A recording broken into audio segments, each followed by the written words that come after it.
অভিবাসী ইস্যুতে মার্কিন প্রেসিডেন্ট ডোনাল্ড ট্রাম্পের কঠোর নীতিতে বিপাকে পড়েছে কিউবার নাগরিকরা।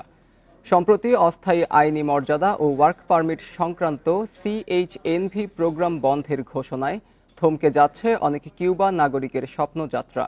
ট্রাম্প প্রশাসনের এমন উদ্যোগকে নিষ্ঠুরতা অভিহিত করেছেন কিউবার পররাষ্ট্রমন্ত্রী ব্রুনো রদ্রিগেজ। এই ঈদে জামা জুতো অ্যাক্সেসরিজের ডিসকাউন্ট।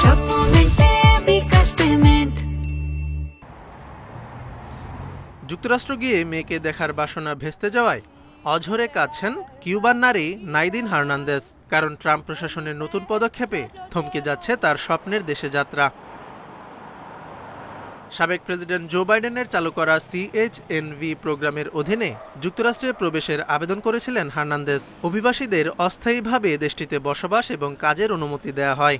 সম্প্রতি প্রোগ্রামটি বন্ধ ঘোষণা করে ট্রাম্প প্রশাসন। আমার যুক্তরাষ্ট্রে যাওয়ার প্রক্রিয়া চলছিল।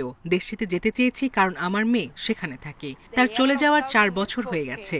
আমি আমার মেয়েকে দেখতে চাই, কিন্তু প্রোগ্রামটি বন্ধ হয়ে যাওয়ায় বিষয়টি খুব কঠিন হয়ে পড়েছে। 35 পৃষ্ঠার মার্কিন ফেডারেল নোটিশে বলা হয়, যুক্তরাষ্ট্রে অবস্থান করা কিউবা, হাইতি, নিকারাগুয়া ও ভেনেজুয়েলার 5,30,000 অভিবাসীকে নিজ দেশে ফিরে যেতে হবে।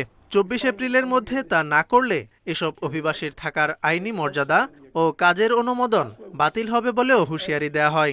এমন উদ্যোগকে নিষ্ঠুরতা অভিহিত করেছেন কিউবার পররাষ্ট্রমন্ত্রী ব্রুনো রদ্রিগেজ। প্রথমে তারা আমাদের দেশের লোকদের প্রলুব্ধ করে সেখানে নিয়ে গেছে। এখন নতুন সরকার এসে আমাদের নাগরিকদের ফিরিয়ে দিচ্ছে।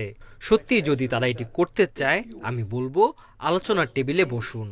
কারণ লাখ লাখ অভিবাসীর ফিরে আসার বিষয়টি আমার কাছে অবাস্তব মনে হচ্ছে।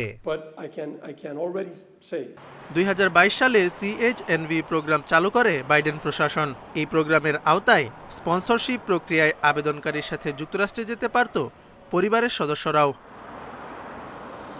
Zobayer Hussain, Independent news.